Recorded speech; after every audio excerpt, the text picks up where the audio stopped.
पण आज भारतीय जनता पक्ष तुम्हाला चिरडून काढतेय आणि तुम्ही भारतीय जनता पक्षाचं नाव घ्यायला देखील घाबरताय, मार खाताय मंत्र्यांचा। कुठे गेला तुमचा स्वाभिमान?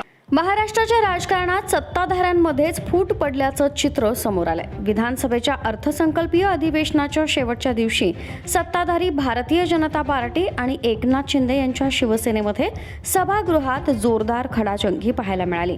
या वादाची ठिणगी सातारा जिल्हा परिषदेत अध्यक्ष उपाध्यक्ष निवडीदरम्यान पडली।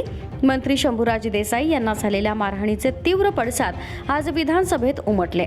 याच पार्श्वभूमीवर उद्धव ठाकरेंच्या शिवसेनेचे आमदार आणि नेते अनिल परब यांनी शिंदेंच्या शिवसेनेला डिवचलं। ते म्हणाले, सत्ताधारी मंत्र्यांना पोलिसांनी मारले। जर मंत्री मार खात असेल तर राज्यात सर्वसामान्य नागरिकांना तुम्ही काय संरक्षण देणार? काही वर्षांपूर्वी उठाव केला होता तेव्हा हेच शिंदेंचे नेते म्हणाले होते, आम्हाला अपमानजनक वागणूक मिळाली त्यामुळे आम्ही उठाव केला। आता कुठे गेला तुमचा स्वाभिमान? फक्त शिवसेनेच्याच नाही तर राष्ट्रवादीच्या मंत्र्यांनाही मार खाल्ला। राज्यात अभूतपूर्व परिस्थिती निर्माण झाली आहे। कुणाची हिंमत देखील होत नाही भाजपचं नाव घेण्याची। अरे पोलीस कोण आहेत? पोलीस मारू शकतात का मंत्र्यांना? आज जर तुम्ही सत्तेतून बाहेर पडले तर आम्ही तुम्हाला भगतसिंगांच्या जागी बघू। सेनेला आव्हान देताना ते म्हणाले, तुम्हाला स्वाभिमान असेल तर सत्तेतून बाहेर पडा। माझा आवाज दाबण्यापेक्षा तुमच्या बाजूला जे बसले आहेत त्यांना कानाखाली मारून दाखवा, असं थेट आव्हान परब यांनी शिंदेंच्या आमदारांना केलं। काही वर्षापूर्वी उठाव केला गेला। हा उठाव कशासाठी केला? तर आमचा स्वाभिमान राष्ट्रवादी चिरडते, आमचा स्वाभिमान राष्ट्रपती पायाखाली दाबते।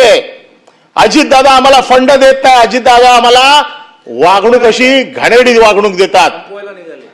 त्याच्यासाठी आम्ही उठाव केला, त्याच्यासाठी आम्ही सत्तेतनं बाहेर पडलो, त्याच्यासाठी आम्ही सत्ता पलट केली। आम्ही वाघाचे बच्चे आहोत। सर्वोच्च आहे या राज्यामध्ये मंत्री मार खातायत आणि एवढी वाईट परिस्थिती आहे मंत्र्यांची, भारतीय जनता पक्षाचं नाव घ्यायला घाबरतायत। कोण पोलीस? पोलिसाची हिंमत होते, पोलीस हे प्यादे आणि पोलीस हे प्यादे, या पोलीस मारतो तुम्हाला आणि तुम्ही मूग गिळून गप्प बसताय। कुठे गेला तुमचा स्वाभिमान?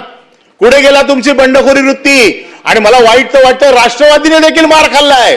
म्हणजे फक्त शिवसेनेनेच मार खाल्ला नाही, राष्ट्रवादीने मार खाल्लाय। जो तुम्ही निर्णय त्यावेळेला घेतला, तुम्ही दोघे बाहेर पडा सत्तेतना, मग कळेल। पण आज भारतीय जनता पक्ष तुम्हाला चिरडून काढतेय आणि तुम्ही भारतीय जनता पक्षाचं नाव घ्यायला देखील घाबरताय, मार खाताय मंत्र्यांचा। मंत्री मार खातोय आणि जर मंत्री मार खात असेल आणि या सभागृहामध्ये आपल्याकडे संरक्षण मागत असेल, हे सभागृह मंत्र्यांनी संरक्षण मागायचंय का सर्वसाधारण आमदारांनी मागायचंय?